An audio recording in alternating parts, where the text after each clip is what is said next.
Convener സ്ഥാനത്ത് നിന്ന് മാറ്റിയതിനു ശേഷം ഇ പി ജയരാജന്റെ പ്രതികരണം ഇതുവരെ വന്നിട്ടില്ല. എന്തായാലും ഇ പി ജയരാജനെ പാർട്ടിക്കുള്ളിലും ഒതുക്കാൻ ശ്രമം നടക്കുന്നു. കണ്ണൂരിലെ വൈദേകം റിസോർട്ടുമായി ബന്ധപ്പെട്ട വിവാദം വീണ്ടും സംസ്ഥാന കമ്മിറ്റിയിൽ ഉയർത്തുകയാണ് പി ജയരാജൻ. അതേസമയം കേന്ദ്ര കമ്മിറ്റി അംഗമാണെന്ന പരിഗണന പോലും നൽകാതെ പുറത്താക്കിയതിൽ കടുത്ത അതൃപ്തിയിലാണ് E P Jayarajan. LDF convener സ്ഥാനത്തിരുന്ന ജയരാജനേക്കാൾ പാർട്ടിക്കുള്ളിലെ എതിരാളികൾ സ്ഥാനമാനങ്ങളുടെ കെട്ടുകളില്ലാത്ത E P ജയരാജനെ ഭയപ്പെടുന്നുണ്ട്.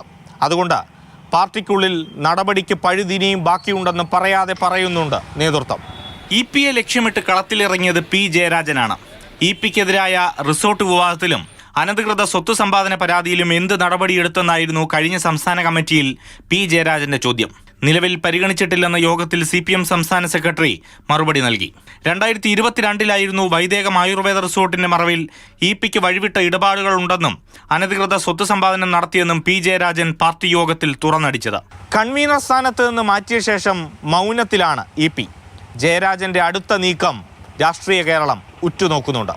Kasaragod ചെറുവത്തൂരിലെ consumer fed മദ്യവിൽപ്പന കേന്ദ്രം മാറ്റാൻ MP ഗോവിന്ദൻ ഇടപെട്ടുവെന്ന് സെക്രട്ടേറിയറ്റിൽ ഇ പി മുൻപറിയിച്ചിരുന്നു. ഇതടക്കം വ്യക്തിവിരോധങ്ങൾ പുറത്താക്കലിലേക്ക് നയിച്ചുവെന്നാണ് ഇ പിയുടെ അടുപ്പക്കാരുടെ വാദം.